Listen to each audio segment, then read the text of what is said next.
नमस्कार, स्वागत है आपका परीक्षा रेस यूट्यूब प्लेटफॉर्म पर। साथियों, उत्तर प्रदेश वीडियो 2022 की परीक्षा को देखते हुए हम लोग टेस्ट सीरीज सॉल्व कर रहे हैं और यह हम लोगों का छठा मॉक टेस्ट शुरू हो रहा है। अब तक हम लोगों ने 5 कंप्लीट कर लिए हैं। आप चैनल के प्लेलिस्ट में जाके वहां से देख सकते हैं। और यह मॉक टेस्ट जो है आरओ, एआरओ और बीईओ की आने वाली वैकेंसी के लिए भी महत्वपूर्ण है। 50 प्रश्नों का एक श्रृंखला है। देखते हैं आपके कितने सही होंगे, आप लास्ट में कमेंट करके जरूर बताइएगा। चलिए शुरू करते हैं आज का सेशन। पहला प्रश्न है, कनिष्क प्रथम के शासनकाल के दौरान कौन सा प्रसिद्ध आयुर्वेद विद्वान रहता था? किसके समय में? कनिष्क प्रथम। देखिए, कनिष्क प्रथम के शासनकाल के समय चरक रहते थे। आयुर्वेद के विज्ञान जो थे चरक थे। अच्छा, आप लोग जानते होंगे चरक संहिता के बारे में आप लोग जानते होंगे। यही पहली पुस्तक थी भारत की जिसमें जो है मेडिकल क्षेत्र के लिए, जिसे रामबाण आप समझ सकते हैं कि यहीं से शुरुआत हुई थी कि कैसे कैसे उपयोग किया जाए, जड़ी बूटियों का या दवाइयों का प्रयोग किया जाए। तो ये चरक संहिता से लिया गया था। चलिए नेक्स्ट है, मथुरा कला स्कूल कब अपने शिखर पर पहुंचा था? मथुरा कला स्कूल, देखिए आर्ट एंड कल्चर का प्रश्न है। काफ़ी टफ माना जाता है क्योंकि सिलेबस काफ़ी वार्ड है, काफ़ी बड़ा सिलेबस है इसका और आता बहुत 1-2 प्रश्न ही है। लेकिन इसमें जो महत्वपूर्ण है वो हम लोग जान लिया करेंगे प्रश्न के दौरान। तो देखिए, मथुरा कला जो है स्कूल, ये अपने शिखर पे कब था? तो ये कुषाण काल जो चल रहा था उस समय जो है मथुरा कला अपने एकदम चरम उत्कर्ष पे था। इसमें होता क्या था कि बुद्ध की जो मूर्ति रहती थी उसके ऊपर वस्त्रों का जो आवरण है वो उस समय डिजाइन किया जाने लगा था। तो इसलिए काफ़ी महत्वपूर्ण ये प्रश्न बन जाता है। चलिए नेक्स्ट देखते हैं, अकबर ने अपने दरबारी संगीतज्ञ के रूप में किसे नियुक्त किया था? दरबारी संगीतज्ञ के रूप में देखिए, अकबर जो है, अकबर के दरबारी जो संगीतज्ञ थे वो मियाँ तानसेन थे। अच्छा, आपको पता होगा अकबर जो है टोटल 9 रत्न के नाम से 9 लोगों को अपने मंत्रिमंडल में रखता था अपने दरबार में। वो एक एक चीज़ के विद्वान रहते थे अपनी जगह। अब यहाँ रही बात तानसेन के, तो तानसेन का जो मूल नाम था वो रामतनु पांडे था। रामतनु पांडे, ये कई बार परीक्षाओं में आया भी है, इसलिए आप लोग इसे जरूर ध्यान में रखें। और प्लस एक चीज़ और पूछा जाता है तानसेन के बारे में कि इनका मकबरा कहाँ अवस्थित है? तो इनका मकबरा जो है वो ग्वालियर में है। कहाँ? ग्वालियर में। चलिए नेक्स्ट है, इनमें से कौन सा मुगल सम्राट अनपढ़ था? मुगल सम्राट कौन ऐसा था जो अनपढ़ था, पढ़ाई लिखाई नहीं किया था? तो देखिए, मुगल सम्राट जो है अकबर अनपढ़ था, ये पढ़ाई लिखाई नहीं किया था। ऐसा क्यों हुआ था? क्योंकि जब हुमायूं का शासनकाल आता है उसी समय हुमायूं के शासनकाल में शेरशाह अटैक कर देता है। शेरशाह सूरी का आक्रमण आप लोग पढ़े ही होंगे।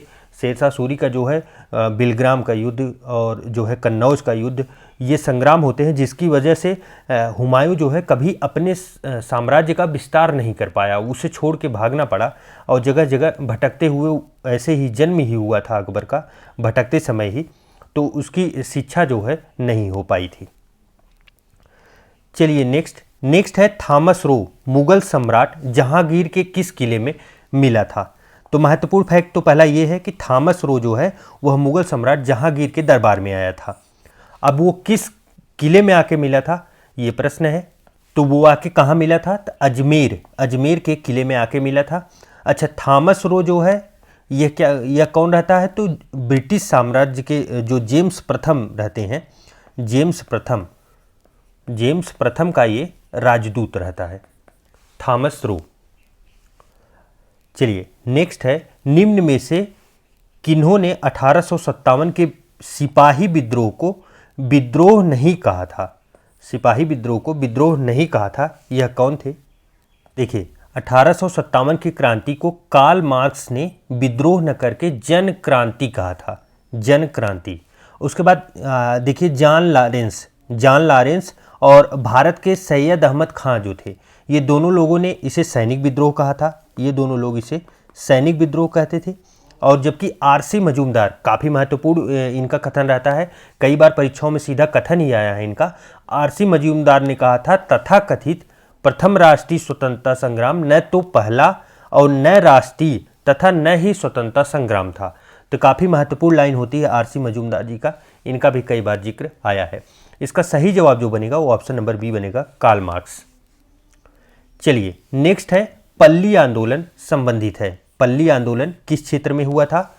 तो पल्ली आंदोलन जो है ये तमिलनाडु क्षेत्र से संबंधित है। और तमिलनाडु में असल में हुआ क्या था, तो 1871 में कुछ जो निम्न जाति के लोग थे वो अपने आप को बनिया कुल क्षत्रिय मानने लगे थे। चलिए नेक्स्ट देखते हैं। हंटर आयोग ने किसके विकास पर अधिक बल दिया? हंटर आयोग महत्वपूर्ण इंपॉर्टेंट फैक्ट है। देखिए हंटर आयोग का गठन कब होता है? तो हंटर आयोग का जो गठन है वो 1882 में होता है। अच्छा, इसका कार्य क्या था? तो प्राथमिक माध्यमिक जो शिक्षा प्रणाली थी उसका जो है अवलोकन करना था। कौन सी शिक्षा प्रणाली? जो वुड डिस्पैच आया था। कब आया था? 1854 में जो वुड डिस्पैच आया था। वुड डिस्पैच के पश्चात जो है शिक्षा में कितनी प्रगति हुई इसके बारे में जानकारी इकट्ठा करना था हंटर आयोग का।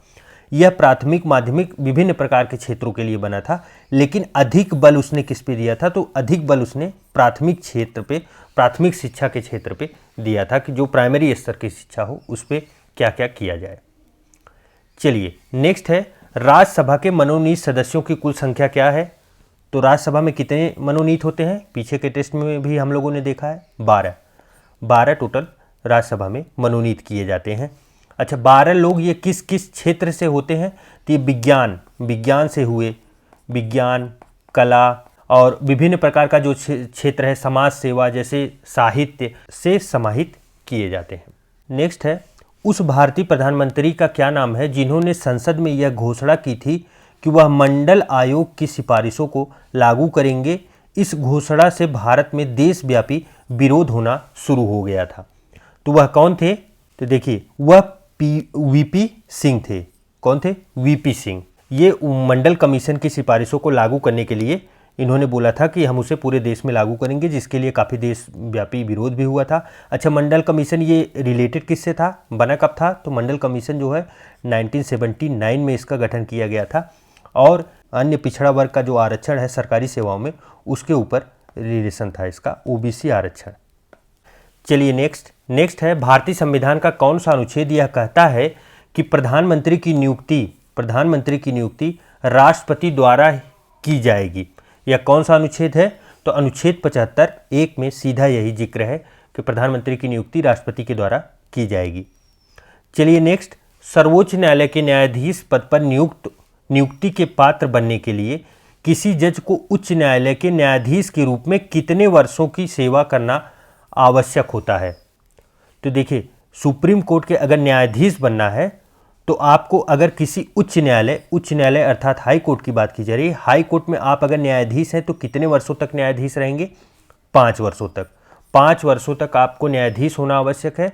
अगर न्यायाधीश नहीं है तो आप अगर अधिवक्ता हैं तो अधिवक्ता के रूप में आपको कम से कम 10 वर्ष का एक्सपीरियंस होना आवश्यक है सुप्रीम कोर्ट में न्यायाधीश बनने के लिए। चलिए नेक्स्ट है कौन सा पठार भारत के खनिज दिल के देश के रूप में जाना जाता है? अर्थात इसे अगर अंग्रेजी में कहें तो हार्टलैंड ऑफ इंडिया किसे कहा जाता है? तो ये छोटा नागपुर का पठार है। हम लोगों को पता है सबसे ज़्यादा खनिज चीज़ें जो है, सबसे समृद्ध क्षेत्र यही छोटा नागपुर का पठार है, जहाँ हमें कोयला, लोहा, अभ्रक, तांबा, चूना पत्थर, बॉक्साइट जैसे विभिन्न चीज़ें पाई जाती हैं, मिलती हैं। नेक्स्ट है प्रायद्वीपीय पहाड़ी मैदान पठार की एक अनोखी विशेषता काली मिट्टी का क्षेत्र है, जिसे क्या कहा जाता है? तो जिसे दक्कन ट्रैप के नाम से जाना जाता है। हम लोगों को पता है कि जो सदर्न क्षेत्र है भारत का, ये दक्कन ट्रैप जो है काली मिट्टी से काफ़ी समृद्ध है और काली मिट्टी की वजह से ही इसे जो है कपासी क्षेत्र भी कहा जाता है, क्योंकि कपास की खेती जो है वो काली मिट्टी में बहुत अच्छे से फलती फूलती है। चलिए नेक्स्ट है आंध्र प्रदेश का विजयवाड़ा शहर किस नदी के किनारे अवस्थित है? विजयवाड़ा शहर आंध्र प्रदेश का, देखिए आंध्र प्रदेश का जो विजयवाड़ा शहर है वो कृष्णा नदी के तट पर अवस्थित है, कृष्णा नदी के तट पर। और कृष्णा क्या है? दक्षिण भारत की सेकंड हाईएस्ट रिवर है, सेकंड हाईएस्ट। अच्छा, पहले नंबर पे कौन सी है? तो पहले नंबर पे जो है वो गोदावरी है। कौन सी? गोदावरी नदी दक्षिण भारत की पहले नंबर की जो है वो नदी है। चलिए नेक्स्ट है, समुद्री जल का औसतन खारापन कितना होता है? समुद्री जल का, देखिए खारापन से जो है प्रश्न कई बार परीक्षाओं में बन रहे हैं। समुद्र का जल है, अच्छा खारापन निकाला कैसे जाता है? तो देखिए खारापन जो है वो 1000 ग्राम जो है ग्राम जल ले लिया जाएगा समुद्र का, उसके बाद उसमें परसेंटेज कितने ग्राम या कितनी मात्रा जो है वो लवण या नमक उसमें घुला है वही निकाला जाता है, उसी से पता किया जाता है। तो समुद्र जल का जो औसतन निकलता है, औसत निकाला जाता है, कहीं ज़्यादा मिलेगा कहीं कम मिलेगा, तो जो औसत निकाला जाता है वो 3.5% है। महत्वपूर्ण फैक्ट है, छोटा सा फैक्ट है, आप लोग याद रखिए। नेक्स्ट है, विश्व का सबसे ऊंचा झरना स्थित है। देखिए विश्व का सबसे ऊंचा झरना जो है वो वेनेजुएला में स्थित है, उसका नाम क्या है? तो उसका नाम है एंजल जलप्रपात, एंजल जलप्रपात या एंजल वाटरफॉल कहा जाता है, जिसकी ऊंचाई 979 मीटर ऊंचा है। चलिए नेक्स्ट है, मैक्सिको की खाड़ी किसके द्वारा अटलांटिक महासागर से जुड़ी हुई है? महत्वपूर्ण प्रश्न है, तो आइए इसके लिए हम लोग मैप देखते हैं। देखिए ये क्या है? ये है मैक्सिको की खाड़ी और ये अटलांटिक महासागर, दोनों को जोड़ने वाला जो कार्य है वो कौन कर रहा है? फ्लोरिडा जल संधि कर रहा है। फ्लोरिडा जल संधि का मतलब ये हुआ कि दो भूभाग को जोड़ने वाली जो संधि होती है, जो वाटर बॉडी होती है, उसे जल संधि कहा जाता है। तो ये कौन कर रहा है? मैक्सिको की खाड़ी अटलांटिक महासागर को जोड़ने का फ्लोरिडा है। यह कौन सा क्षेत्र है? तो यह है उत्तरी अमेरिका का क्षेत्र, उत्तरी अमेरिका, और ये नीचे का जो क्षेत्र आएगा इसके बाद ये आएगा दक्षिणी अमेरिका का क्षेत्र, दक्षिणी अमेरिका। चलिए इस मैप को मैं यहीं बगल में लगा दे रहा हूँ, आप लोग इसको देख लीजिएगा टेलीग्राम से जब आप लोग PDF डाउनलोड करेंगे तब। तो हम लोगों का जो सही जवाब बनेगा वो क्या बनेगा? फ्लोरिडा जल संधि। नेक्स्ट है, वह स्थिति जब एक अर्थव्यवस्था में पैसे की आपूर्ति वस्तुओं और सेवाओं की आपूर्ति से अधिक हो जाती है तो क्या कहलाती है? देखिए यहाँ पे क्या कहा जा रहा है? पैसों की आपूर्ति जो है वो वस्तुओं और सेवाओं की आपूर्ति से अधिक हो जा रही है। अर्थात क्या हो रहा है? पैसा जो है, पैसा ज़्यादा हो रहा है और वस्तु और सेवाएं जो है वो कम हो रही हैं। तो जब वस्तु और सेवाएं कम होंगी, पैसा सबके पास ज़्यादा होगा, तो किसी एक वस्तु के लिए लोग ज़्यादा पैसा देने के लिए तैयार हो जाएंगे, जिसे क्या बोलते हैं? मुद्रास्फीति बोला जाता है, अर्थात महंगाई बढ़ेगी। कुछ हद तक ये चीज़ें ठीक होती हैं, अगर स्तर ज़्यादा बढ़ने लगे तो ये बहुत ज़्यादा विकराल रूप ले लेता है, जिसकी वजह से महंगाई काफ़ी बढ़ जाती है। चलिए नेक्स्ट है, बिटकॉइन का है। बिटकॉइन काफ़ी दिनों से चर्चा में था, पहले से ही है। तो बिटकॉइन जो है वो डिजिटल मुद्रा है, डिजिटल मुद्रा का एक रूप है, एक ऑनलाइन, जिसे डिजिटल करेंसी आप कह सकते हैं, डिजिटल करेंसी है। अच्छा, सबसे बड़ी खासियत यह है कि यह किसी भी केंद्रीय बैंक के द्वारा जो है, केंद्रीय बैंक जो है, कोई भी केंद्रीय बैंक इसे संचालित नहीं कर रहा है। इसका मतलब ये हुआ कि ये कब तक चल रही है, कब बंद हो जाएगी, कौन इसका रिस्पॉन्सिबल है, कोई इसकी गारंटी नहीं है, लेकिन एक डिजिटल मुद्रा है बिटकॉइन। चलिए नेक्स्ट है, अवमूल्यन का अर्थ क्या है? अवमूल्यन, देखिए पीछे के टेस्ट में भी हम लोगों ने देखा है अवमूल्यन ऐसी चीज़ें होती हैं जिसकी वजह से आपके पैसे की वैल्यू, मान लीजिए भारत का रुपया है, रुपए की अभी अगर इस समय डॉलर में देखा जाए तो डॉलर में लगभग 80 से 82 रुपये चल रहा है। एक डॉलर का वैल्यू जो है वो लगभग 80 से 82 रुपये चल रहा है। अब होता क्या है कि अवमूल्यन में कि अगर आपके देश से आयात जो है वो कम होता है, निर्यात ज़्यादा होता है, मतलब हमारे देश से वस्तुएं ज़्यादा बाहर जाती हैं, आयात कम होता है, तो हम पैसे का जो है वो अपने अवमूल्यन कर देंगे, पैसे की वैल्यू और गिरा देंगे। तो पैसे की वैल्यू और गिराने से क्या होगा? वस्तुएं दूसरे मार्केट में, हमारी वस्तुएं जो है हमारे देश की, वो और सस्ती लगने लगेंगी, जिसकी वजह से उसकी बिक्री बढ़ जाएगी। तो जबकि अगर हम किसी वस्तु को आयात करते हैं तो वो हमें बहुत ज़्यादा महंगा लगने लगेगा। तो ये सबसे ज़्यादा फायदा किसको करता है? अवमूल्यन सबसे ज़्यादा फायदा उनको करता है जिसके यहाँ से निर्यात ज़्यादा होता है, अर्थात वो वस्तुएं दुनिया को ज़्यादा बेचते हैं, अपने यहाँ कम मंगाते हैं। जबकि भारत की स्थिति ऐसी नहीं है, तो ये सबसे अच्छा देश इस समय ऐसा कौन कर रहा है, तो ये चाइना कर रहा है। चाइना के आप देखेंगे वो सबसे ज़्यादा निर्यात करते हैं, आयात उनके यहाँ बहुत कम है, इसीलिए वो अवमूल्यन कई बार कर चुके हैं। ये काफ़ी घातक भी होता है, कई बार जो है फायदेमंद भी होता है। तो इसका सही जवाब जो बनेगा ऑप्शन नंबर सी बनेगा। अन्य देशों की मुद्रा की तुलना में घरेलू मुद्रा का मान कम करना जो है अवमूल्यन कहलाता है। देखिए नेक्स्ट है, उत्तर प्रदेश राज्य कब अस्तित्व में आया था।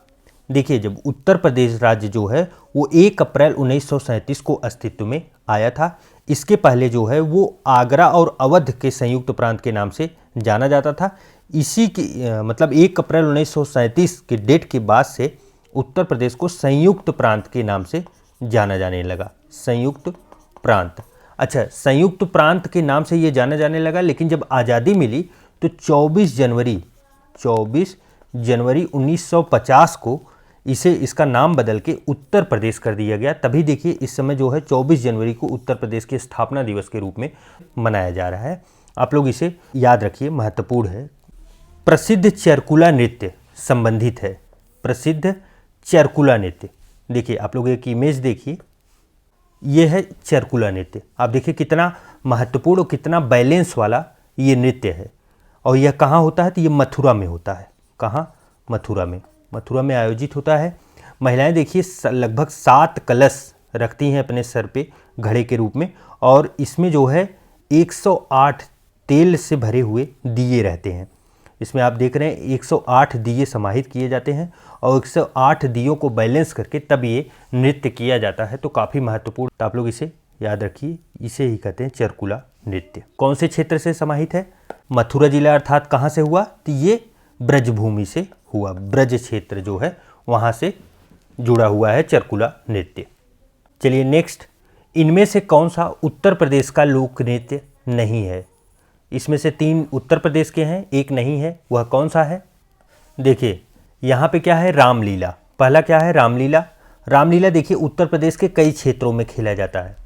उसके बाद फिर रासलीला। रासलीला जो है ये ब्रज क्षेत्र जो है उत्तर प्रदेश का ब्रज क्षेत्र से संबंधित है।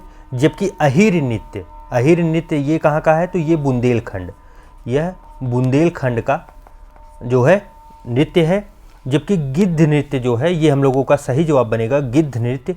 यह उत्तर प्रदेश से न अवस्थित होकर ये कहाँ से है, ये पंजाब का है।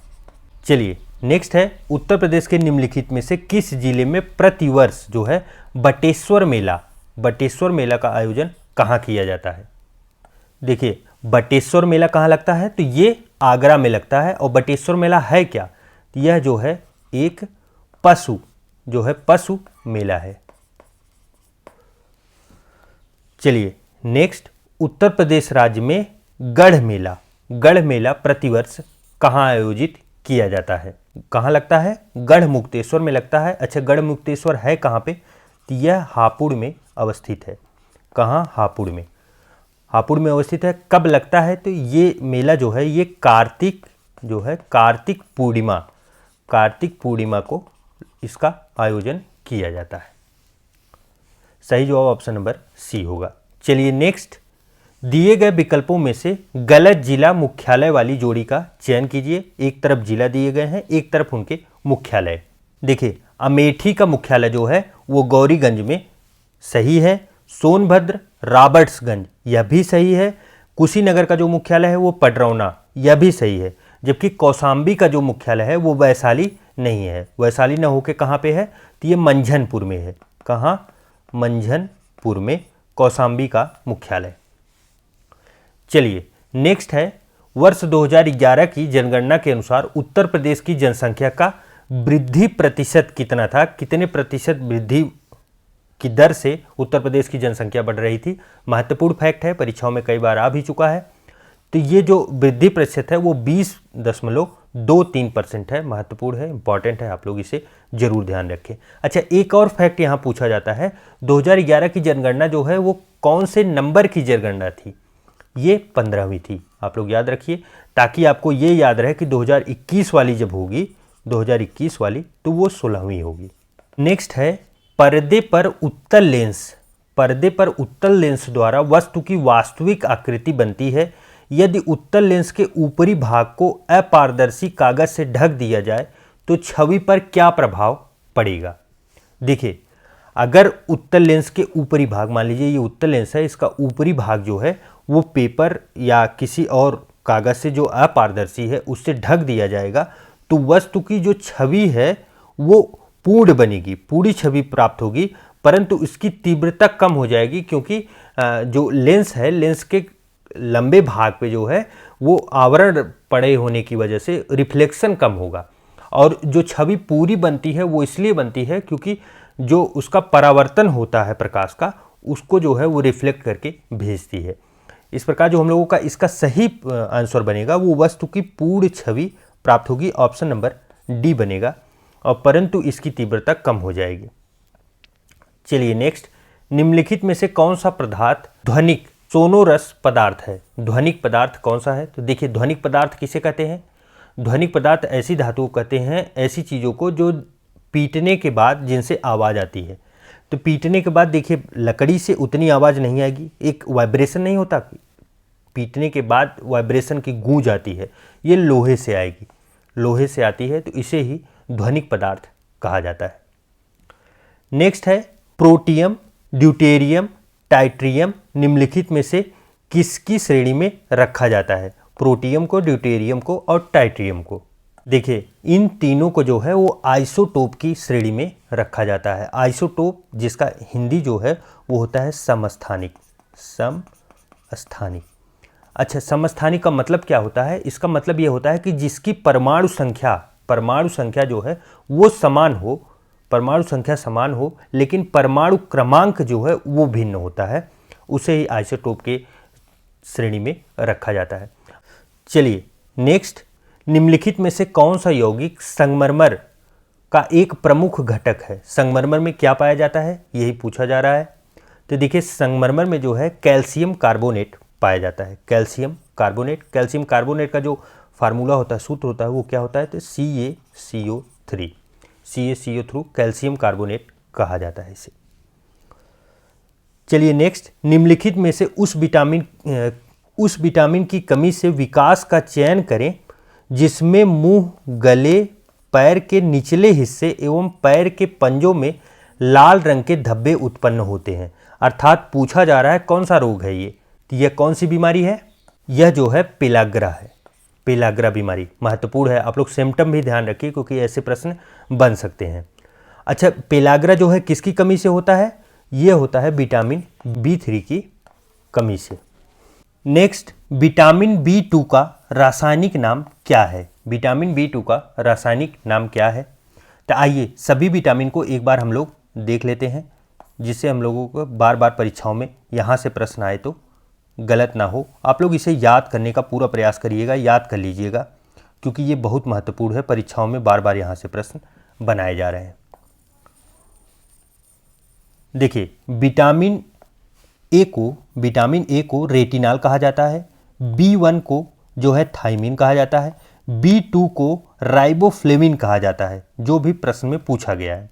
B3 को जो है निकोटिनामाइड कहा जाता है, B5 को पैंटोथेनिक अम्ल कहा जाता है, B6 को पायरिडॉक्सिन कहा जाता है, B7 को बायोटीन कहा जाता है, उसके बाद B11 को जो है वो फॉलिक एसिड कहा जाता है, जबकि विटामिन सी को एस्कार्बिक एसिड, विटामिन डी को कैल्सीफेराल, विटामिन ई को टोकोफेराल और विटामिन के को फेलोक्विनोन के नाम से जाना जाता है। महत्वपूर्ण है सभी विटामिन, आप लोग याद रखिए, इनके रासायनिक नाम बार बार परीक्षाओं में ये पूछे जा रहे हैं। आप लोग जब टेलीग्राम से ये PDF डाउनलोड करेंगे तो आप लोगों को ये आसानी से मिल जाए, इसके लिए हम इसको यहीं साइड में आपके लगा दे रहे हैं। आप लोग इसे डाउनलोड करके एक बार फिर से पूरी लिस्टिंग याद करने का पूरा प्रयास कीजिएगा, जिससे आपको आसानी से याद हो जाए। चलिए अब हम लोगों का जो प्रश्न था उसे देखते हैं। क्या था, विटामिन B2 को क्या कहा जाता है, तो राइबोफ्लेविन कहा जाता है विटामिन B2 को। अच्छा, रेटिनॉल किसे कहा जाता है, विटामिन ए को। और उसके बाद थाइमिन जो है ये विटामिन B1 को, और जो है एस्कार्बिक एसिड ये विटामिन सी को कहा जाता है। नेक्स्ट, महात्मा गांधी द्वारा भारतीय राष्ट्रीय कांग्रेस के कितने अधिवेशनों का जो है सभापतित्व किया गया था, अर्थात पूछा जा रहा है भारतीय राष्ट्रीय कांग्रेस के वो अध्यक्ष कितनी बार रहे, तो वो सिर्फ एक बार रहे हैं। कब रहे हैं, तो 1924 में बेलगाम का जो अधिवेशन हुआ था, उस अधिवेशन में इन्होंने अध्यक्षता की थी। नेक्स्ट है प्रतिवर्ष अंतर्राष्ट्रीय महिला दिवस किस दिन को मनाया जाता है।